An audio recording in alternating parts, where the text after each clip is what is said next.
Hi everyone, it's Kathy. Thank you so much for joining me today. I'm excited to share how I created this Slimline card using the new Jeepers Creepers cling mounted stamp. I started out with a piece of cardstock that measures 3 1/4 by 8 1/4.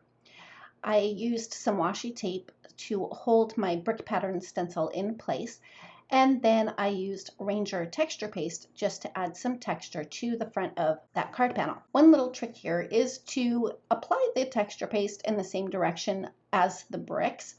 That way I made sure not to get any of the texture paste underneath the stencil where I didn't want the texture paste to be. I also didn't want the whole front of it covered with brick, so I just kind of did kind of a jaggedy, wonky application of the texture paste. Now, this is the first thing that I did backwards while I was creating this card, because after I had done the stenciling, I decided that I wanted more texture on that wall because I didn't add quite enough brick.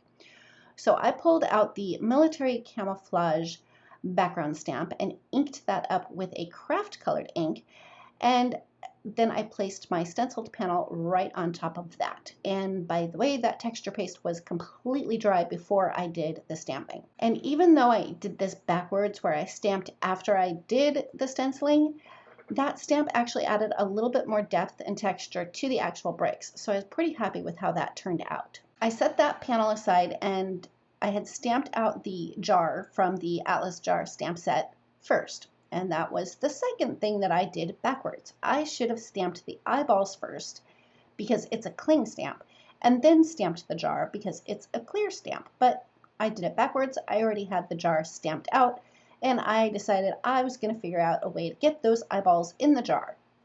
So I grabbed a piece of acetate and I stamped the eyeballs onto that acetate with a dye-based ink. Next, I put my stamped jar in my MISTI, placed the acetate on top of that so I could see about where the eyeballs were going to be stamped inside the jar.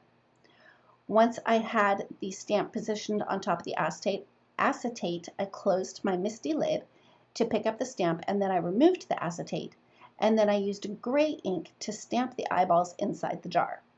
The reason that I used the gray ink to stamp the eyeballs was to push them back a little bit so that they did look like they were inside of the jar rather than sitting on top of the jar. To add a little bit of color to my eyeballs, I used one purple marker and one green marker and just colored in the irises. Once I had all of the irises colored in, I used my C7 marker and did a dot in the center of each eye to darken up the pupil. Next, I moved on to coloring in the lid of the jar, which I started with C7 and started from the outer edges and worked my way towards the center, pretty much following the lines of the threads on the lid of the jar.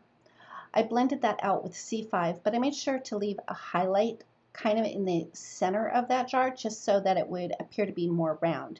And then I finished that up with C3. Then I came back in with C5 just a little bit on these outer edges just to add a little bit more darkness because the C3 blended it out so much. Then I decided that I had to add shadows to the eyeballs that were inside the jar just to make it appear even more that they were inside the jar instead of sitting on top of the jar. So I started with C3 and went around the areas of the eyeballs that were behind other eyeballs. Once I had all of those shadows laid out with the C3, I came in with C1 and blended it out just a little bit. And then I finished up those shadows with a C00. And I chose to use the C00 so that it would add a tiny bit of color. I didn't want to use my colorless blender because I will be bringing that in later on. And had I used the colorless blender now, then it would have just wiped out the shadows on the eyeballs themselves when I came in with the colorless blender again a second time later on in the video. Anyway, moving right along. To color in the jar, I started out with BG10 and I just added just a tiny little dash line up on the top edges and towards the center, but not very far, just a little.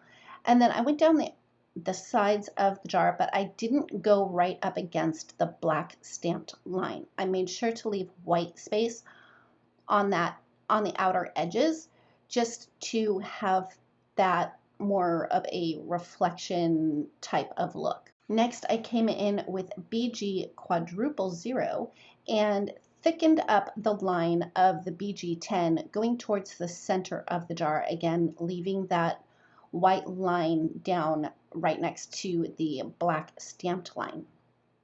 And then on the top of the jar, in not quite the center, it's more off to the right, I added an extra little reflection there, and then I went from the bottom of the jar up to kind of try to get that reflection line lined up a little bit. Then underneath the eyeballs at the bottom of the jar, I colored all of that in with the BG quadruple 0. Then I added some C1 underneath the eyeballs to make it a little bit darker, blended that out with C0, and then after that I went over the whole jar with the colorless blender just to get rid of any of the extra harsh lines, and decided that the shadows underneath the eyeballs at the bottom of the jar weren't quite dark enough, so I came back in with C3, C1, and BG quadruple 0. To add just a little bit more reflection on one side of the jar, I scribbled my Zig Cartoonist pen on an acrylic block, and then with a damp paintbrush, I just drew a line down the one side of the jar. Once it dried completely, it gave kind of a frosty reflection look, and I was really happy with how that reflection mark turned out. One thing I noticed when I stamped out the bunch of eyeballs is there's a tiny little circle at the top of each of the irises, and I think that those are also meant to be reflection marks. So I just took a white gel pen and colored in all of those little circles. After I had everything colored on that jar of eyeballs, I used my scissors just to fussy cut out that image. And after I had done the fussy cutting, I did use a black marker to go around the edges just to cover up any not so perfectly clean cuts. Next, I used the ATC Antique Frames die set and cut a little sign for my apothecary, and I stamped the words Jeepers Creepers in a really dark brown ink. To stamp the word apothecary, I used the Alpha Mini stamp set, and I did that off camera just so you didn't have to suffer and watch me try and line up those little letters, which actually turned out to be easier than I thought it would be. Anyway, I decided to add a little bit of ink blending on the outer edges of my apothecary sign, so I used my vintage photo ink pad for that. And I had also cut a couple of more little labels so I could have labels on my jar, and I used the same Alpha Mini stamp set to stamp the words Eye of Newt for my jar with the purple and green eyeballs, and I adhered that to the front of the jar, and I used my scissors just to trim off the edges because they hung off a little bit. And I did stamp a second jar and colored all of the eyeballs orange so that I could have spider eyes as well. To ground my jars a little bit, I stamped the same military camouflage background stamp onto a piece of dark brown cardstock and adhered that to the stenciled panel at the bottom. Of course, I put a bunch of foam tape on the back of the jars and my Jeepers Creepers apothecary sign and added those to the front of the panel. And then to add a little bit more to my sign, I stamped the individual eyeballs and colored those in with my Copic markers, and I adhered that whole panel to the front of a brown note card that started out at 8.5 by 7. I scored it at 3.5 inches on the 7-inch side, so my finished card is 8.5 by 3.5. And that finishes up my card for today. Thank you so much for joining me. If you like this video, please give it a thumbs up. If you've not yet subscribed, we'd love it if you would. And don't forget to ring the bell so you're notified every time a new video is posted. Thanks again, and we'll see you next time.